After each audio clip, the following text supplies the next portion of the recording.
Hello everybody and welcome back to another episode of Microsoft Flight Simulator news and updates. The battle of the overhead panels is beginning. New information about the iFly 737 series aircraft. Microsoft Flight Simulator wants to know what we think. We're going to talk about all this and a little bit more in today's episode, so stick around. If you are interested in any of my tutorial guides for Microsoft Flight Simulator or simply interested in supporting the channel, consider joining me on Patreon. Patreon subscribers level tier 2 and above have access to all of my guides as well as any future guides that come down the road. Patreon link can be found in the description below. All right, folks, so let's get right into it. First off, thank you all for joining me once again. I do appreciate the love and support. Please be sure to hit that like and subscribe if you guys enjoy the content. And don't forget to ring that bell for notification of future content. Fly1 Software, the makers of the iFly Boeing 737 MAX 8 from Microsoft Flight Simulator 2020 and 2024 series, released a lengthy Discord post covering the details of Service Pack 1 or SP1, a very large update coming later this year for the 737 MAX 8. The team notes that the plans as stated presently are just that, plans, and that they are subject to change. However, there is a new list of improved features which has been shared already, generating a lot of excitement within the community. First off, the most and perhaps highly requested item, of course, on the list is the addition of the new tablet-style EFB option to replace the current Boeing OEM electronic flight bag present on the flight deck currently with the 737 MAX 8 series. A lot of simmers have expressed that the present EFB, which is certainly a bit more old school than more modern options, looked clunky and out of place in the Max's flight deck. Completely agree with that statement. You know, when you have something like the MAX 8 that is a very modernized version of the 737, you can't put nostalgic stuff in it, guys. It makes it stick out like a sore thumb. An image was shared as part of the post that they released, replacing it with an Apple iPad, which makes far more sense to me. That absolutely sort of fits the overall scheme of the modern look of aircraft.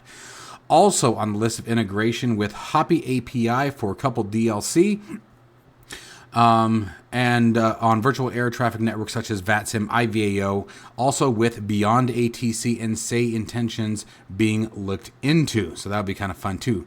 Cabin voice announcements with or without GSX. You're going to have multiple cabin layouts with the 166, 178, 189, and 197 passenger seating models, and texturing improvements throughout the entire cockpit and cabin are also slated for Service Pack 1. Although there was a disclaimer that this is a working list of additions and nothing is final, the team did say in their post that these items on the list have been inactive or pre-development for some time. So it would seem reasonable to assume that the very least, most of the features that we will see and discuss here today will be in the final cut and probably more to come. So let's go ahead and talk about the rest of this. The team did go on to say in their latest post for about SP1 will be the final product development with support from Microsoft Flight Simulator 2020. So after SP1, it sounds like only 2024 will be supported continuing after that. So SP1 will be for both versions. After that, any release will be 2024 only. And the reason is being the structural differences between Microsoft Flight Simulator 2020 and 2024 are too vast and extremely time and labor consuming to develop for both. Therefore, the decision has been made to only continue with Microsoft Flight Simulator 2024 development once SP1 has been released. And that does make sense. That's not the first developer that we've heard say this. Everybody has been saying that there are a lot of challenges to trying to develop an aircraft for both simulators, and whether we all like it as a community or not, 2024 will be the way to go soon. You know, it's no different than why most of us don't fly FSX anymore and why P3D is starting to fall behind the curve a little bit. You know, as things modernize, that's just the way that the sim world is going to lean, right? The post did shift to what the studio has in mind after the SP1 release. They aim to shift their focus entirely to Microsoft Flight Simulator 2024 to take full advantage of the new technologies included in 24, and then go ahead and begin development on the 737 MAX 9. They go as far as to say that their view forward or towards working on the MAX 7 and MAX 10 variants, though only official certification and placements into service of those types.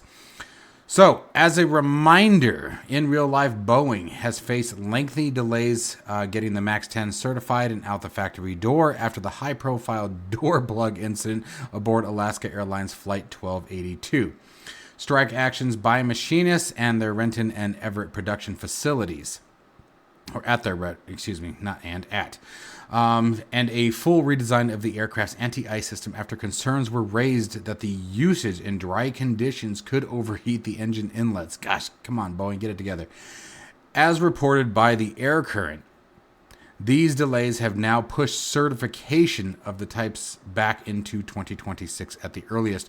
Now remember, most of these developers, in order to make any kind of authentic release to these aircraft or simulation versions of these aircraft, they have to actually go through Boeing. Like PMDG, for example, has to get authorization from Boeing and the thumbs up, essentially, from Boeing in order to release their product line.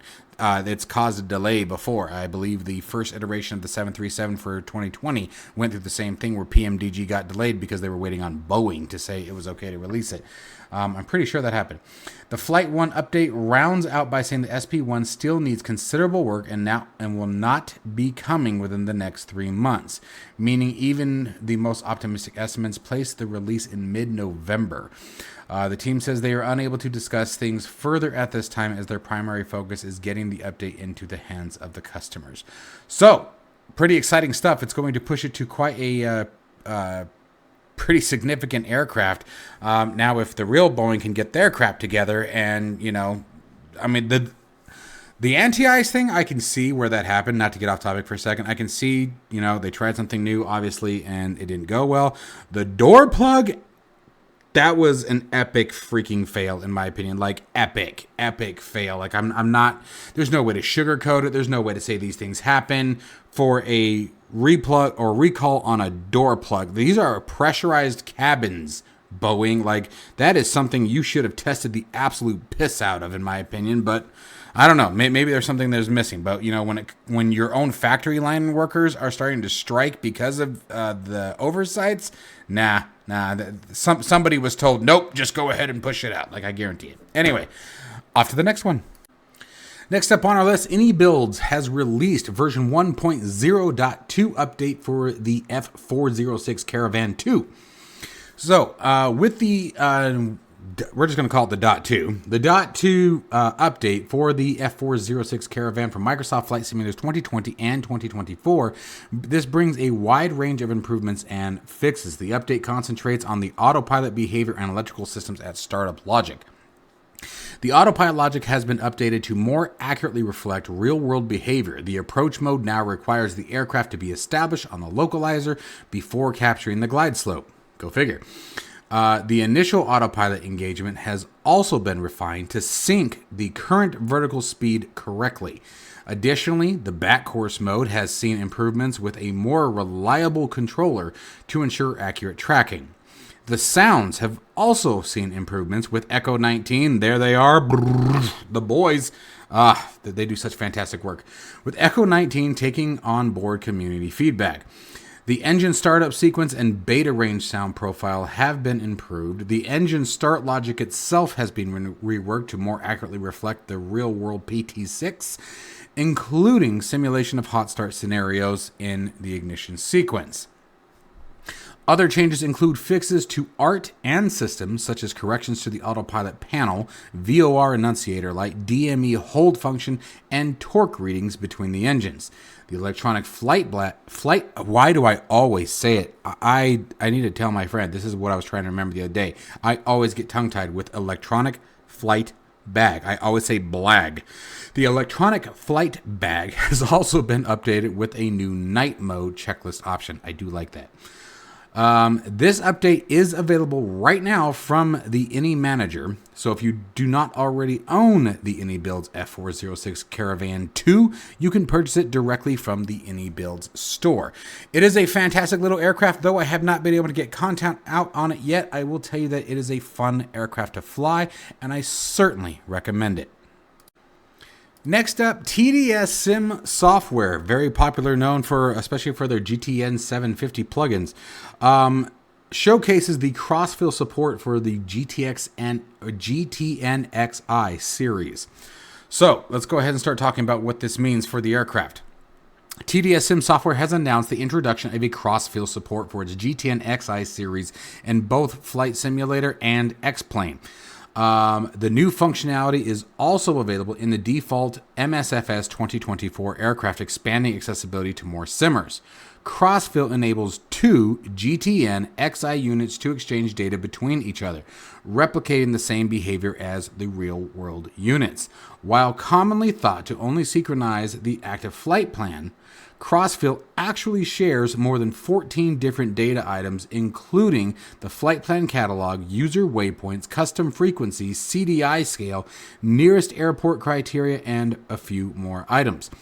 TDS says the implementation is built using the communication protocols as the real GTN XI, offering aviation-level realism.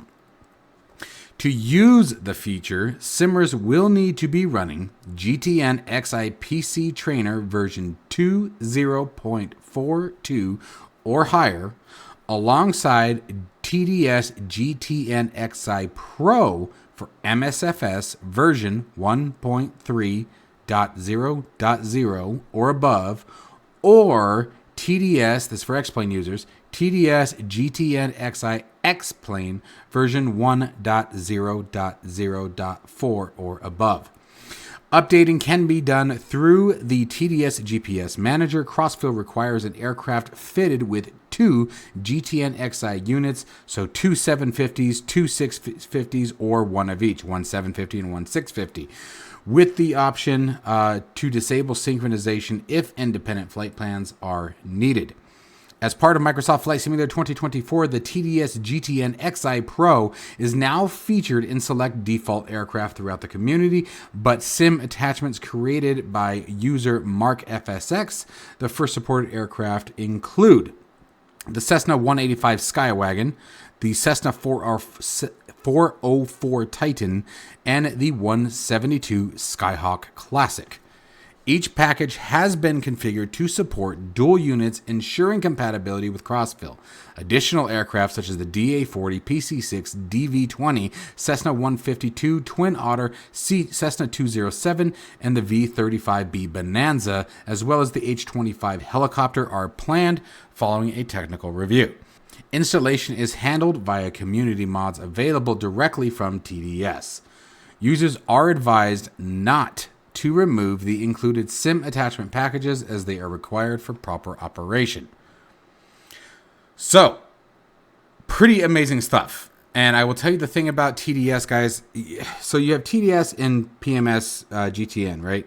Or PMS 50. They are the two big ones when it comes to the GTN series of avionics, especially for portable units, tablets, iPads, third monitor, touchscreens, whatever it may be. It's a really big toss-up if you're interested. TDS, I would say, has become, of late, more advanced, but it requires more software running in the background. I have not particularly noticed any kind of, and I have both, by the way. I have not noticed any kind of performance degradation or anything like that based on their software. It just does require a few extra steps. PMS 50 seems to be a lot easier to manage on the back end. There isn't quite as much that you have to worry about, but I do believe TDS tends to be a bit more realistic due to real-world documentation that I've looked at in comparison. But they are very, very close. I mean, you have to get down to the nitty-gritty. But TDS is pretty badass, and this interoperability between, especially when you have a 650 and a 750 like shown here on the screen, that can be pretty cool. Okay, we talked about this briefly before, but now you can have the Wingflex has announced the radio management panel combo cube and upcoming A320 overhead panel. We're looking for possibly early to late September. But September, I can confirm, is their targeted release date, or release month, I should say. So and we're going to be reviewing one here on the channel, guys. So I'm super excited. I cannot wait for that opportunity. So Wingflex has continued to expand its Cube series of modular cockpit hardware with the launch of the radio management panel combo cube. So if you're unaware, before we talked about the Cube FCU, right, or FCP, depending on what you want to call it, but the forward control panel for the autopilot system. Then now you have the Cube management panel, radio management panel, that can go and butt up against it.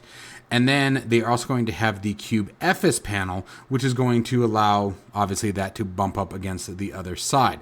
So what you're going to have is you're going to have something that's very similar in size to, say, the Wingflex FCU or the WinWing FCU, but it's going to have the 3 different units. You're going to have the FS, the FCU, and the radio management panel instead of what a traditional FCP would look like, right?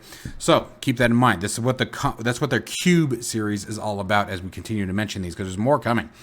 So the radio management panel Cube released in July. We did a video on that. Make sure you guys check it out here on the channel if you guys are interested in seeing what it looks like. Integrates 4 Airbus cockpit functions into a single module. This was pretty awesome. The radio management panel features the transponder, TCAS, ATC, message, auto and autoland indicators.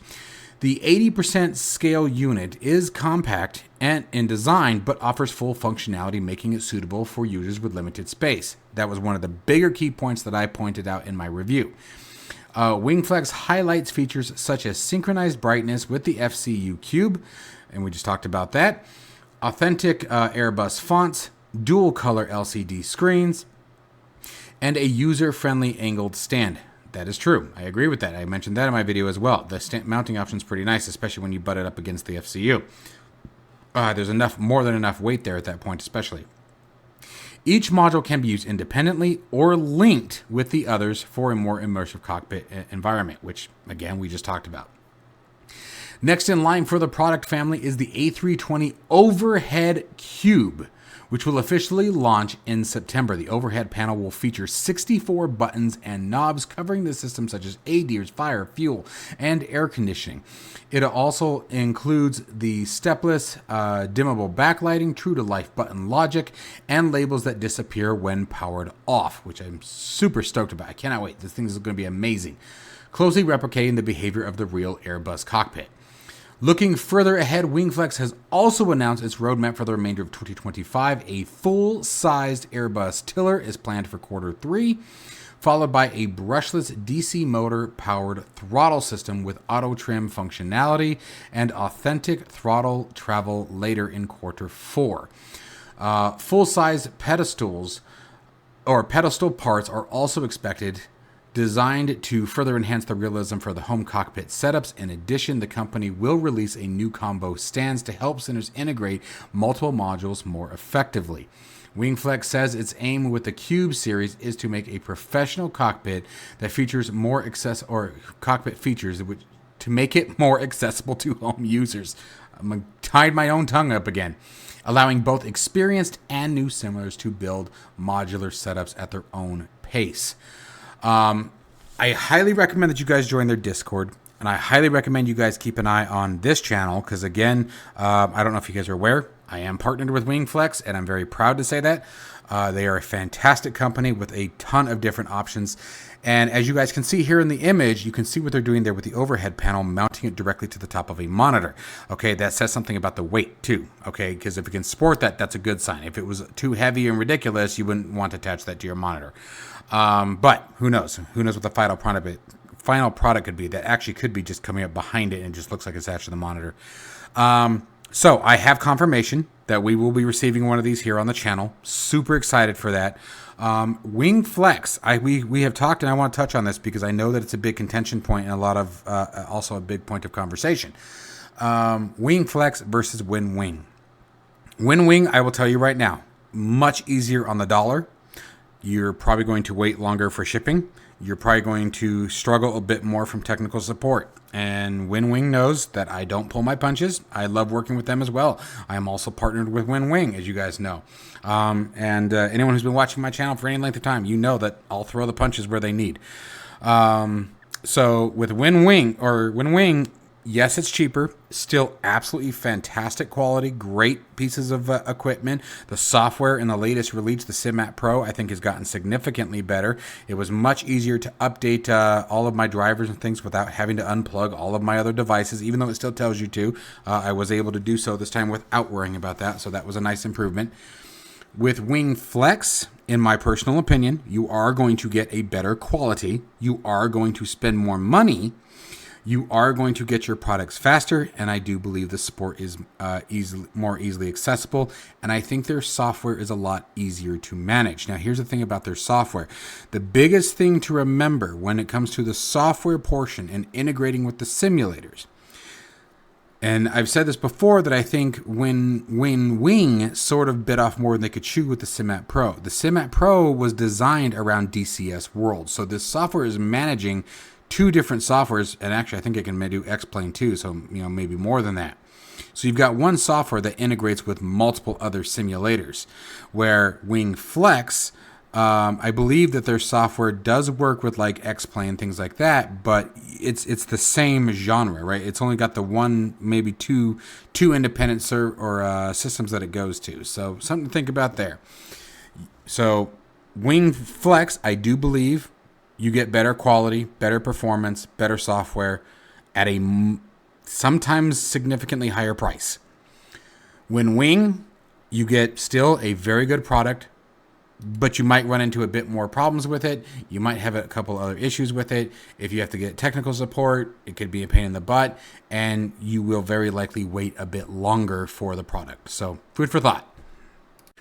Okay, sticking with overhead panels for a minute. If you guys recall in a previous news video, I told you guys, get excited about all the overhead panels, but wait. And I'm still standing by that. We have multiple developers starting to work on overhead panels. You have Mini Cockpit, which we talked about previously. That's when I said, this is exciting, but wait. Now we already knew about Wingflex coming all the way back from the Flight Sim Expo, and I said, wait. And now you also have these guys here, Rosefire, which I am also going to be reviewing here on the channel, so stay tuned because I will be able to give you guys a full comparison. Okay, so Rosefire has updates for the A320 and A320 Max light overhead panel. Rosefire updated the R107 A320 Pro A320 Max overhead light panel, or light overhead panel, giving Airbus simmers the chance to expand their home cockpits with a compact yet functional reproduction of the A320 overhead. The new hardware is now available through Mech DIY. You guys can just Google them. Their site comes right up. The panel replicates the Airbus A320 overhead layout with, just like we talked about in the previous video or the previous announcement, working buttons and switches for cold and dark starts, and key systems built with from aluminum alloy with a metallic finish. It balances durability with lightweight form factor that can be mounted easily using a 100 by 100 VESA mount interface. So that's very common for smaller monitors especially, but most VESA mounts will support 100 by 100. So, to improve immersion on the R107, they have included adjustable backlighting, allowing simmers to set brightness levels for day or night condition. The fonts and scaling match those seen in the real aircraft, ensuring accurate visual detail. Connectivity is straightforward with a unit powered via a single USB connection. It is also MobiFlight compatible, enabling integration with popular Airbus add-ins such as the Phoenix A320 and the fly-by-wire A32NX. Rosefire also provides tutorial support to help with the setup. The Rosefire R107 A320 Pro and Max Light overhead panel is priced from $299 US, with enhanced versions around $329. So, again, at these price points, they are very cool. This is very awesome. Wait until you make sure you guys, at the very least, do your research. Don't necessarily wait for this channel. I love the content. I love the views, but do your research. The competition is rising and rising quickly. So don't be quick to pull the trigger just because you see one. Okay, if you see one, oh, I've been waiting for the overhead, I'm grabbing it. Wait, I'm telling you guys that there are multiple developers doing multiple different things with these. Some are erring more on the realistic side. Some are erring more on the ease of use side. Some are aiming more on the mounting side. Like, it just depends. So just make sure you guys do your research. And finally, last up today, it is time to share your thoughts and experience to make the in-sim marketplace even better. An initiative by Microsoft and Xbox Research has come online seeking feedback on the in-store or NSIM store for Microsoft Flight Simulators 2020 as well as 24. The team is looking to understand simmer habits when it comes to purchasing and renting from the NSIM store. The survey asks many questions relating to the visibility and discoverability of products, along with how easy it is to filter and search for a purchase. The survey also asks how the 2024 store compares to 2020 store, as well as stores outside of the ecosystem itself. So website sorts, okay? For like me, I will avoid the NSIM store at all costs. I do everything that I can to avoid the marketplace. This is your chance to communicate clearly and directly with the developers and stakeholders who build the platform to improve it in the future. You have until August 19th, 2025, so Monday, as of the time making this video, 2 days left to complete the survey. It will take a few minutes to complete, but your input could help shape the future of the store. Put one of those out for the entire sim, and then let's talk. Anyways, as always, guys, I hope you guys have found this video useful and at the very least entertaining. Some exciting stuff coming down the line. I'm really excited about the new hardware. I think that as the years continue to go on, the flight sim hardware is it's getting out of control, and in a good way, right? You have lots of competition that is starting to surface, and competition fuels ingenuity. Competition also fuels price. So it will help keep the prices within reasonable states, because that means nobody's going to come out and release something that's hundreds and hundreds of dollars above what the market is, because they'll just get buried. So good stuff. Okay. I mean, remember when, for example, it's funny enough, not to get off topic for a second, Wingflex. Wingflex is fantastic, but I remember when they first launched, when I first got their FCP, they were one of the first ones to actually put one out for the market. I remember it was, I want to say it was either almost $800 or almost $900 and this is the full panel FCP, right? It's a 1-to-1 scale to the real thing. And it was expensive. And since Wingflex came out, and then Minikube or Mini Cockpit started doing their thing, the price dropped a few $100s since then. So, I mean, we want that competition. We want that ingenuity. Plus, the more options you have to make your purchases, the better choices you can make for your own cockpit. So I can't stress enough, guys. 2025 going into 2026, take your time. I know we have Christmas and holidays that are going to be coming around the corner. Before we know it, we are already halfway through August, guys. Can you believe that crap? Like, it's blowing away. So stay tuned, do your research, do your reviews. Don't pull the triggers on things too quickly, because you may find yourself missing out on something later on. So definitely be patient and keep watching, guys, and I'll keep giving the information as I have it. We have more coming this week from Desktop Pilot for those of you who are like me and trying to replicate a training aircraft. So stay tuned for more information on that as well. And as always, above all else, stay safe and healthy. I'll see you in the next one.